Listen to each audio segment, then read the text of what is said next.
I was lucky to have a shop that was just kind of rolled over to me, really. We started in a level of turmoil, I feel, and kind of grew from there.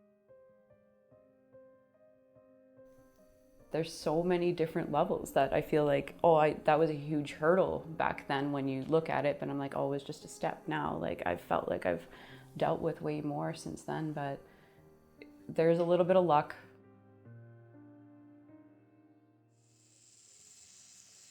I am a tattoo artist, but I feel like I'm a little bit jack of trades for everything. I paint mainly, and I do a lot of pen work. I did do a lot of clay work for a while. I did pottery in high school. I did crafts in high school. We did soldering and glass work and stuff like that. So this piece was my first tattoo, so like this big ship piece. And as I was getting it done, I was kind of watching the artist and seeing how he would do certain techniques. He noticed how proficient I was at watching, and he kind of clued together that I also was an artist. And then from there, during the appointment, I think it was like 4 or 5 hours to sit and get the outline, but he was asking what kind of art I like to do, and then was showing him different pieces on my phone of what I was doing. And a lot of it at the time was still pen work. So from there, kind of just grew. And then I always just kept doing what I loved, and then found out lots of people loved it too. So it kind of started spiraling and picked itself up for me. I'd always say I'd be a little bit of the empathic side. I've always been that way.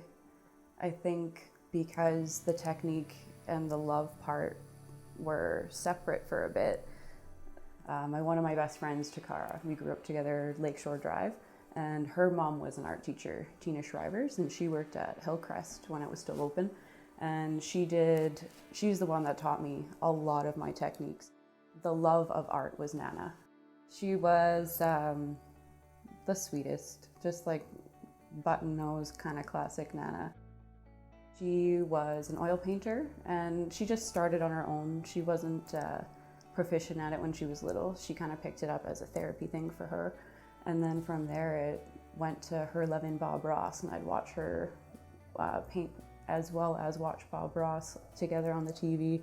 We would do little paintings in the basement. She had her own little studio down there. Anything sweet I can think of, I think of Nana, you know.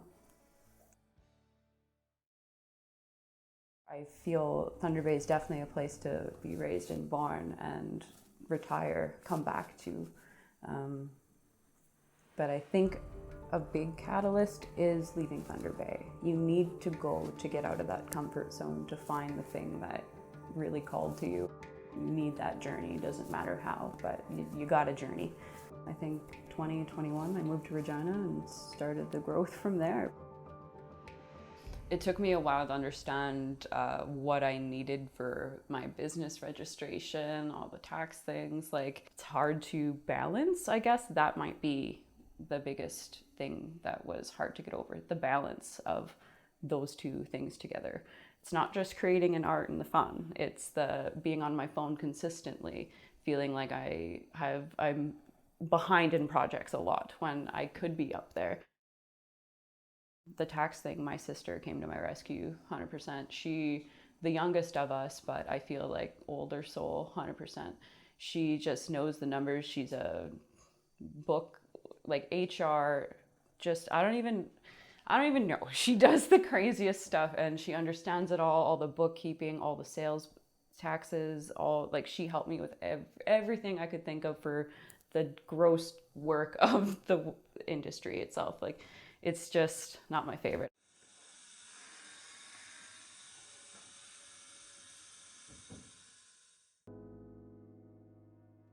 It's a kind of concept I'm slowly starting to put together. I like collecting all those little pieces. It's kind of like an Etsy shop, but more grounded. Here it's just the necklaces for now, but the shop in Regina's got all the things. We have jewelry made by one of my clients, Meadows Jewelry. We had soaps for a while. We have Lito's milk baths, and she does candles. She has done kind of more bath-related things before too. These necklaces are Woodland Chest. It's by my friend Jason in Thunder Bay. I just posted on my website too. I added all of my one friend Amy. She does Reiki and Tarot. All of her services are on the website now.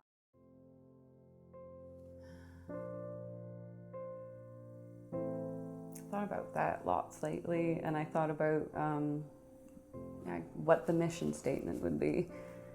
I think it was to help artists grow. Not just myself, but like other tattoo artists, my artists that bring their jewelry, bring their pieces, all of those things. I'd like to be one of the stepping stones that get them somewhere. If even if it is just a sale or so from my website, or just a few necklaces here and there, like Jason, and it's just a nice little, oh sweet, an extra $30 today. Like those little things, like they go a long way, and you just got to continue like that give back pattern, right? Like I feel like I've been blessed quite a bit with what I can do. If I could share that, then that's all I want, really. I always like the idea of craft revival. Like I like selling the pieces and being like, I sold this for you, I'll transfer you what you got, awesome. And I go with it as I know how, when I started, how hard it was to get that clientele, to get your name out there. I remember when I first moved here, because I was working, I had steady work in Regina for years, and then I guess it was like personal stuff for me, and then I moved back home to be with the family. And then because it's a new city, that's why you got to build it back up from the ground up, right? So it was rough for a while, like about a year and a half to get that hearsay. And then once I got that, I was able to move things here to work instead of paying for a commercial space. So that super opened up a lot of possibilities.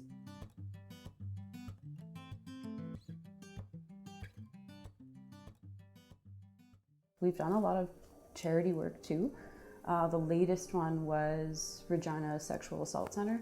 There was a page being passed around Instagram. It was like a victims page where they'd go and share their stories about what happened. With that came to a light a lot of dark underbelly in the industry.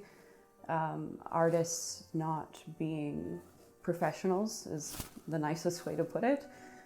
With that, we thought we could help and do a little bit more. So we saved like 20% of every tattoo in that month. Last year, for us being open a full year in Regina, we donated to Amazon Frontlines when the Amazon, like the fires in Brazil were bad.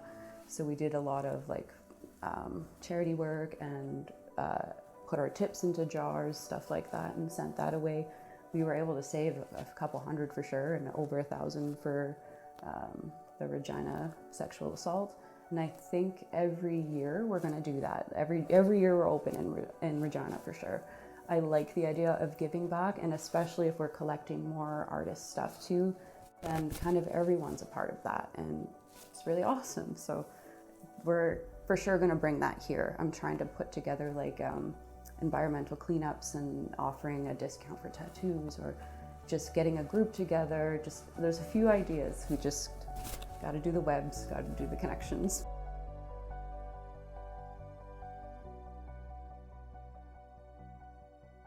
I always had the goal of opening a B&B because I wasn't sure 100% how long I wanted to do the Regina stuff, but now that I kind of have a pretty good game plan for 2022, I think we're going to keep doing that as well. But I always was hoping to live, build in my cabin, work in my cabin, somewhere within the city limits, I for sure feel. But the idea was to build, I love the idea of A-line cabins, but doing one big A-line and then having a bunch of little A-lines and turning those into B&Bs. So like if people from Regina wanted to come see me, they could either stay for free and pay for the tattoo, or pay for the tattoo and go do other activities and stuff, which we kind of have rough ideas for, but I don't know when, but I know that is my end goal for sure. I need to be in the bush, in the forest, and work there and live there, and it'd be amazing. And it would offer that level of relax and healing and just growth, even when you're going to get a tattoo. Like you still need that connection for sure. And not just with your artist, but you need to feel safe in that place. And that's exactly what that's going to be. So that's the plan, rough plan.